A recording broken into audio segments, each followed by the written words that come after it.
पानी बिनाको जीवन सम्भव छैन। मानिस, बोट बिरुवा, जीव जन्तु सबैलाई जिउनको लागि पानी चाहिन्छ। कुनै बेला हरियो वन नेपालको धन भनेर नारा लगाइन्थ्यो। तर बिस्तारै मानवीय बस्ती विस्तार हुँदै जाँदा वनहरू मासिन थालिए। चुरे र चुरेबाट बगेर आउने पानीको मूल स्रोतको रूपमा रहेको नदीहरू दोहन हुन थाल्यो।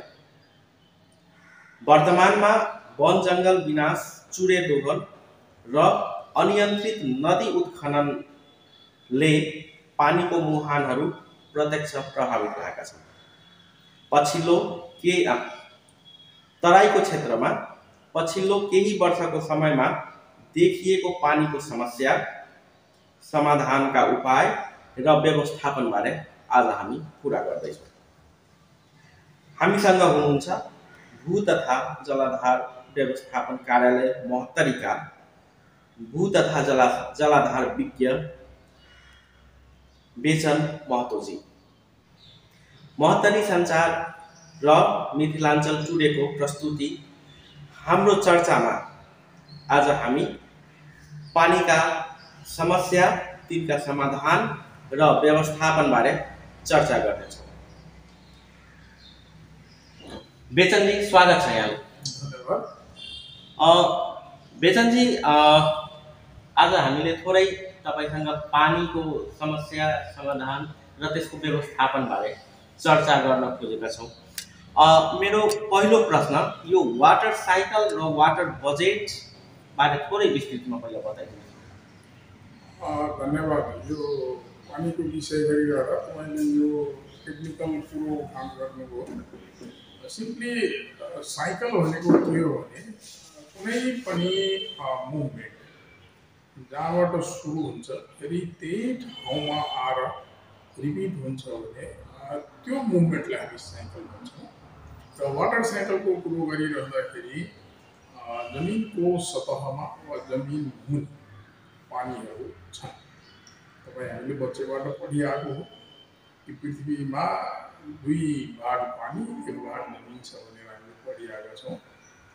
र यो पानी चाहिँ सूर्यको तापको कारणले गर्दाखेरि वाष्पीकरण भएर वायुमण्डलमा जान्छ। एउटा सर्टेन हाइटमा त्यो वाष्प पुगिसकेपछि कन्डेन्स हुने भन्छ, त्यो भनेको चिसिने। चिसिने बित्तिकै त्यसको एटोमिक वेट बढ्छ।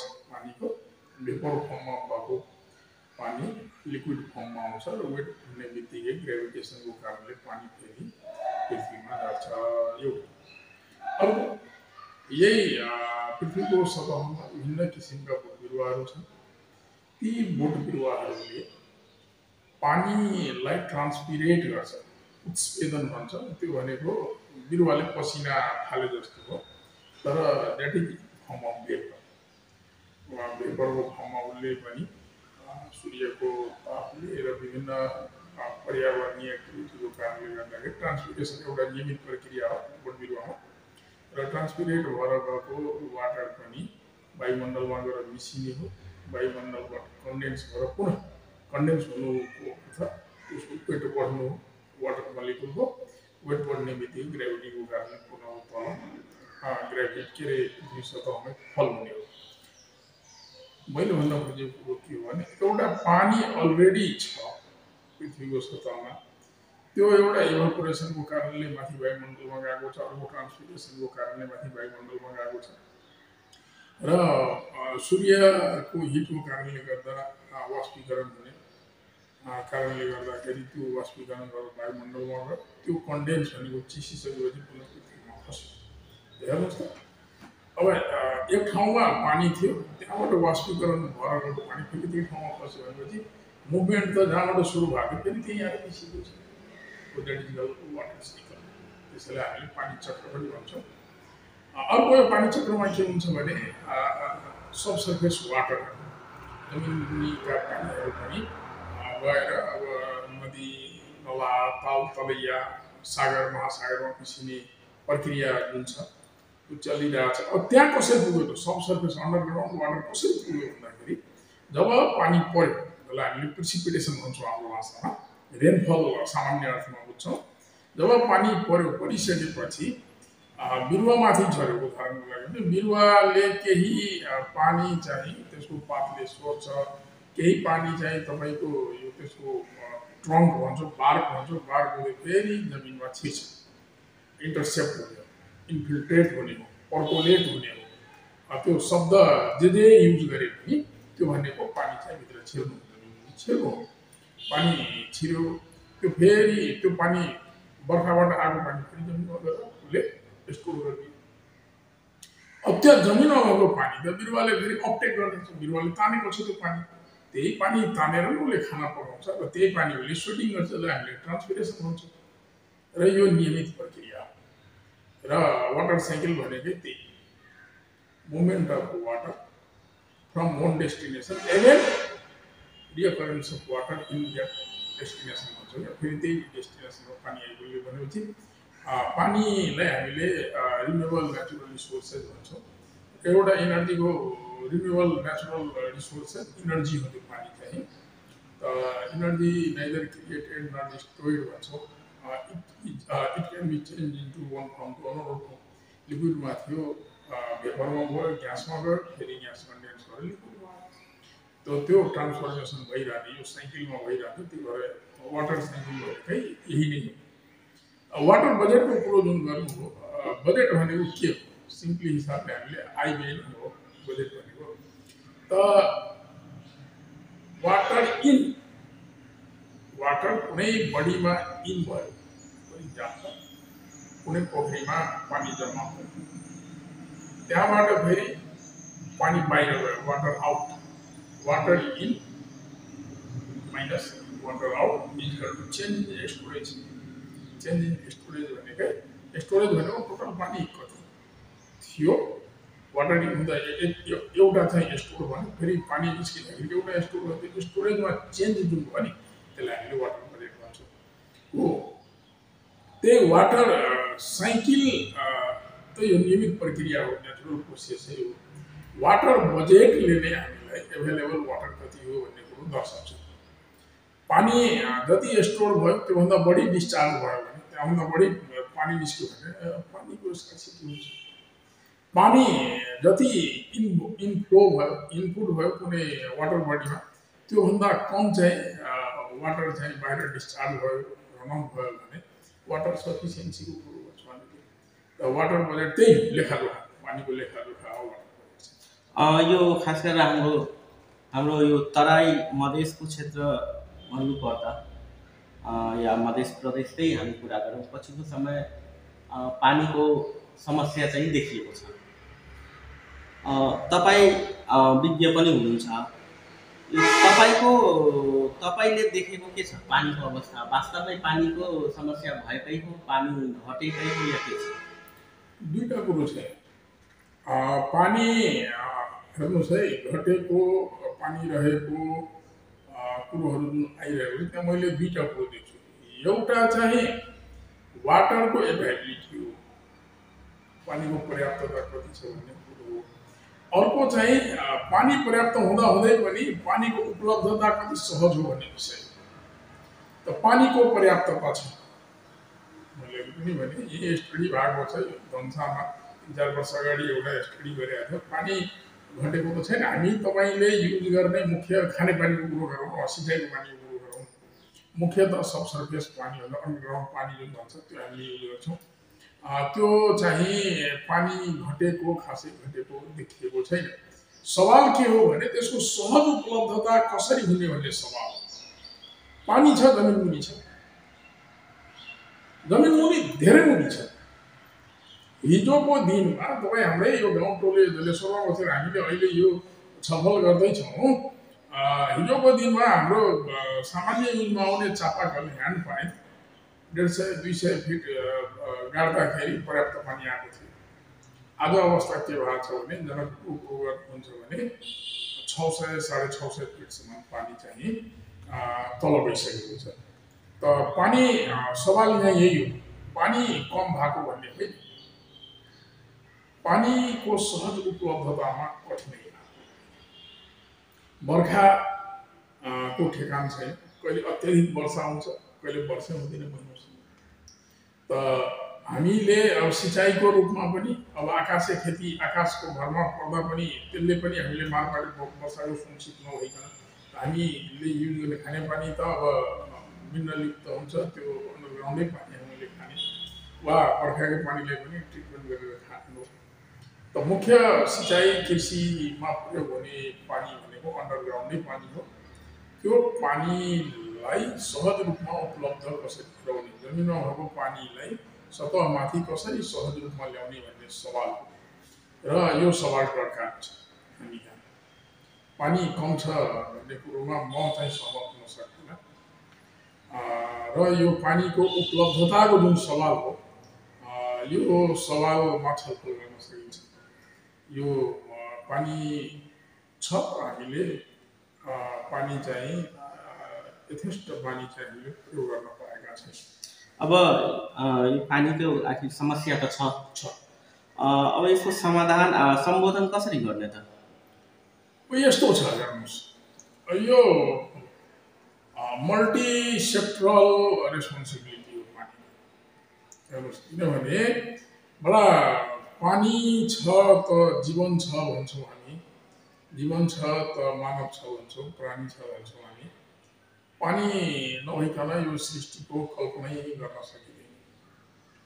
त यसको लागि मोडर्न टेक्निकहरू आयो। सबैभन्दा अब तपाईँले त्यसलाई पानीको इस्युलाई सम्बोधन गर्न तत्काल सम्बोधन गर्ने उपायहरू, मध्यमकालीन उपायहरू र दीर्घकालीन उपायहरू हामीले यसरी 3टा क्याटेगोरीमा समाधानका उपायहरू पहिचान गर्न सक्नुपर्दछ। एउटा के हो भने हामी कहाँ अब बर्खा लाग्छ, केही दिनपछि आजै जलेश्वरमा बिहान 1-2 घन्टा पानी पऱ्यो, गह्रो पानी पऱ्यो। त्यो पानी परिरहँदाखेरि एकछिन त आधा 1 घन्टा जति पुरै जलमग्नको अवस्था थियो।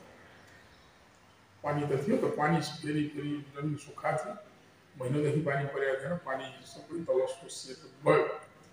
त हामीले अल्पकालीन वेमा के हो भने सिम्पली हामीले त्यसका केही टेक्निक्सहरू जस्तो डिपिङहरू भए, अनि त्यसपछि के भन्नुहुन्छ सबसर्फेस वाटर हार्भेस्टिङका टेक्निकहरू भए, त्यसै गरी तपाईँको किनारहरू खन्ने कुराहरू भए, अलिक गहिरो चापाकलहरू चाहिँ धसाउने कुरो, यिनीहरू चाहिँ अल्पकालीन टेक्निक्स। तत्काल पानी बेगर्दै 1 घन्टा 2 घन्टा त्यो खाएर बस्न सकिएला, हप्ताको बस्न सकिँदैन, महिनाको बस्न सकिँदैन। त्यसको तत्काल त्यसका रेमेडीका आयामहरू खोजी गर्नुपर्छ। मध्यमकालीन भनेको के हो भने पानी जमिनमा आखिर पानी आउँछ कहाँबाट?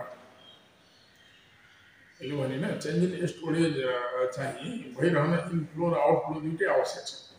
त जमिनमा पानी राख्नको लागि माथि जुन बर्खाको पानी आएको छ वा हामीले जुन प्रयोग गरेर खेर गइरहेको जुन पानी छ त्यो सोसिएर जमिनमा त जानु पऱ्यो, इन्फिल्ट्रेट गर्नु पऱ्यो, रिचार्ज हुनु पऱ्यो। तल जमिन मुनिको वाटर बडीलाई हामीले एक्युफर भन्छौँ, त्यो एक्युफर चाहिँ रिचार्ज हुनु पऱ्यो। र त्यसको उपायहरू भनेको सेरिजमा हामीले वाटर बडिजहरू चाहिँ निर्माण गर्नुपर्छ।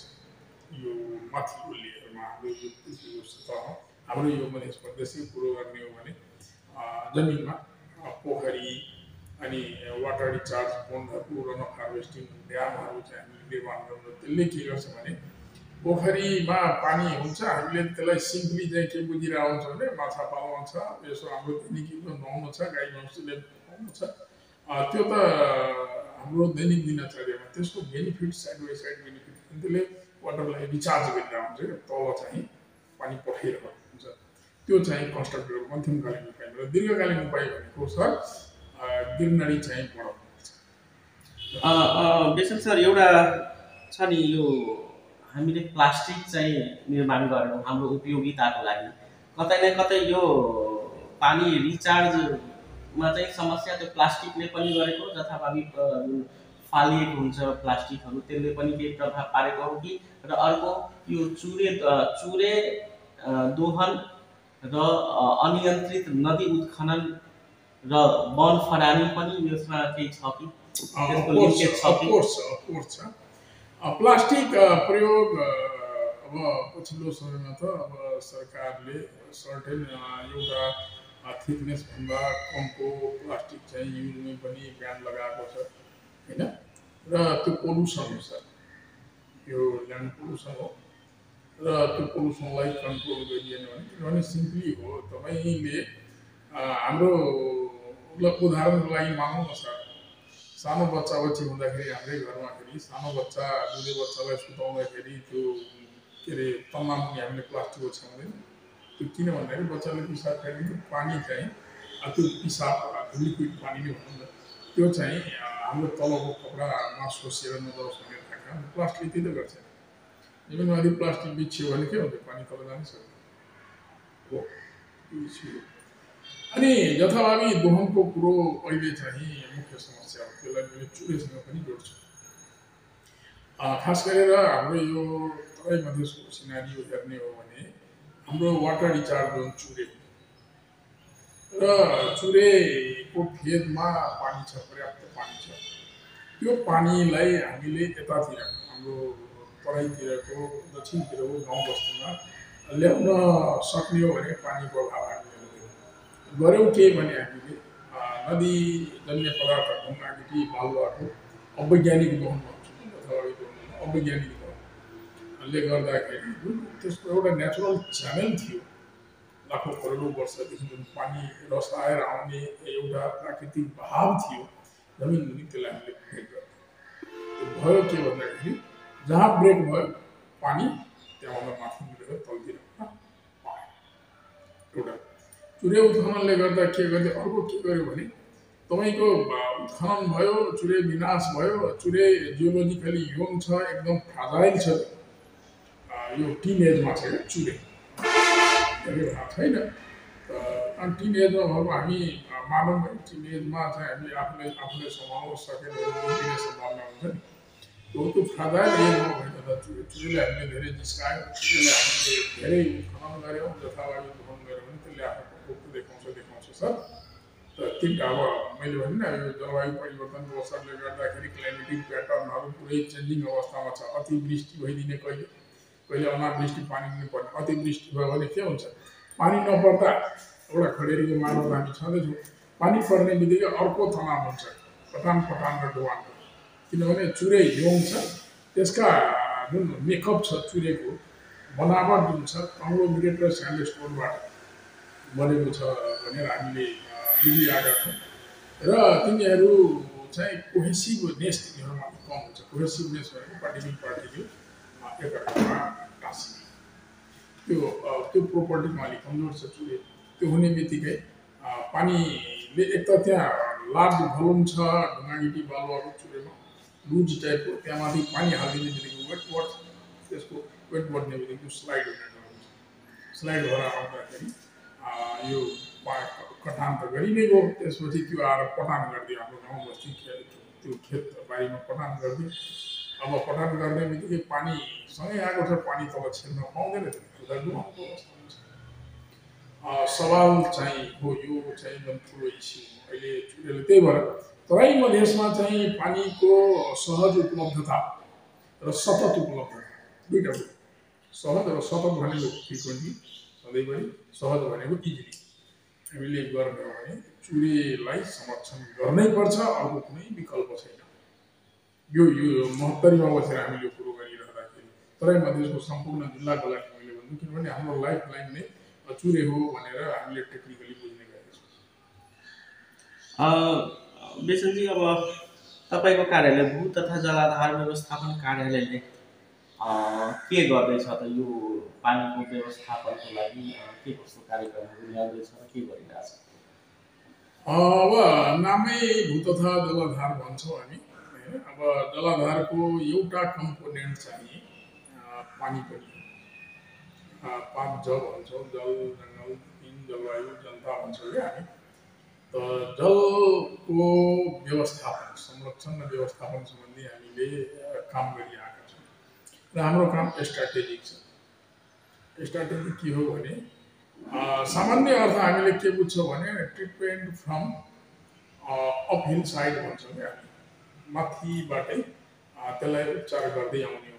र हामीले यसको लागि विभिन्न किसिमका कार्यक्रमहरू, गल्छी पहिरो नियन्त्रण, त्यसै गरी तपाईँको रिचार्ज होम कन्स्ट्रक्सन, रिचार्ज पोखरी हेर्नुहोस् न, रन अफ हार्भेस्टिङ ड्याम निर्माण, त्यसै गरी तपाईँको यो खानेपानी तथा सिँचाइ प्रणाली जडान कार्यक्रम, त्यसै गरी तपाईँको यो के भन्छौँ हामीले यो के अरे यो चेक ड्याम निर्माणहरू, वृक्षारोपणका कार्यक्रमहरू सञ्चालन गर्दै आएको र यसले आजको भोलि नै चाहिँ प्रभाव दिँदैन, यो दीर्घकालीन उपायहरू गर्छ। र इमिडिएट एक्सनमा जान त अब ठाउँ ठाउँमा हामीले पनि कतिपय ठाउँमा सामान्य बोर्डिङ, त्यसपछि इनार खन्ने काम, त्यसै गरी यो खानेपानी कलहरू अरू जिल्लामा हामी गएको छैन, त्यस्तो कार्यक्रम हामीले गरिआएका छौँ। तर यसको चाहिँ लङ टर्ममै यसको सम्बोधन गर्नको लागि हामीले पानीका रिसोर्सेसहरू छन् त्यसको संरक्षण व्यवस्थापन गर्नुपर्छ। बर्खाको पानीलाई हामीले स्टोर गरेर राख्न सक्यौँ, त्यसलाई क्याच गरेर राख्न सक्यौँ भने त्यो पानी अनन्तगत्व सोसिएर जमिन मुनिमै जाने हो क्या, र त्यहाँको स्टोरेजलाई बढाउने हो। हामीले गऱ्यौँ के भन्दाखेरि हाम्रो, म एउटा सिम्पल इक्जाम्पल दिन्छु यहाँलाई। 1970 धेरै वर्ष छैन, 55-56 वर्ष अगाडि 1970मा जनकपुरको जनसङ्ख्या 17,000 देखाएको छ र 2023मा जनकपुरको जनसङ्ख्या चाहिँ तपाईँको 2 लाख देखाएको छ। हेर्नुहोस् त, जनसङ्ख्या 12-13 गुणाले बढ्यो, क्षेत्र त त्यति नै हो जनकपुरको। वार्ड जति एउटा थप्नुहोस्, नाम नगरपालिकाबाट महानगर गर्नु, त्यहाँबाट महात्योसँग मतलब भयो।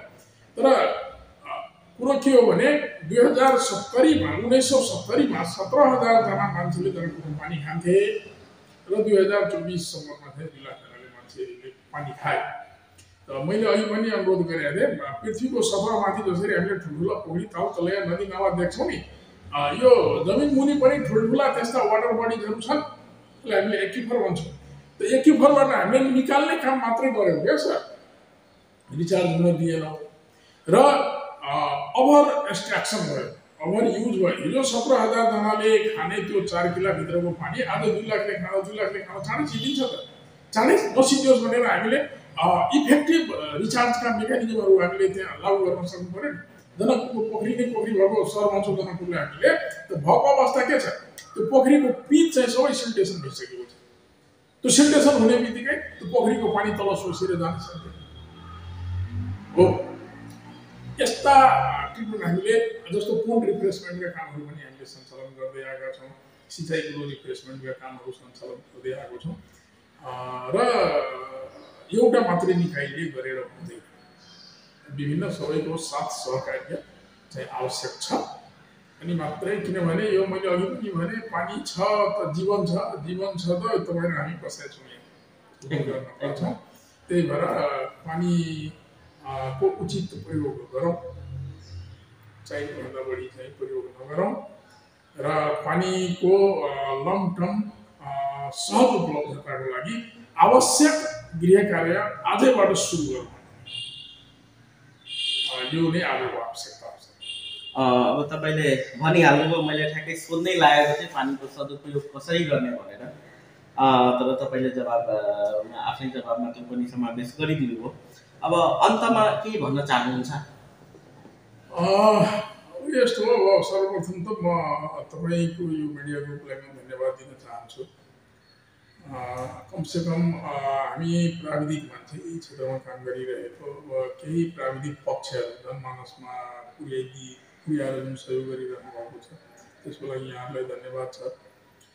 हेर्नुहोस्, मानव भएर जन्मिसकेपछि यो पृथ्वीलाई, यो सृष्टिले हामीलाई केही दिएको छ, यो सृष्टिलाई बचाइदिने काम पनि हाम्रै, यो सृष्टिलाई सिँगार दिने काम पनि हाम्रै, यो सृष्टिको अत्यधिक दोहनलाई रोक दिने काम पनि हाम्रै हो।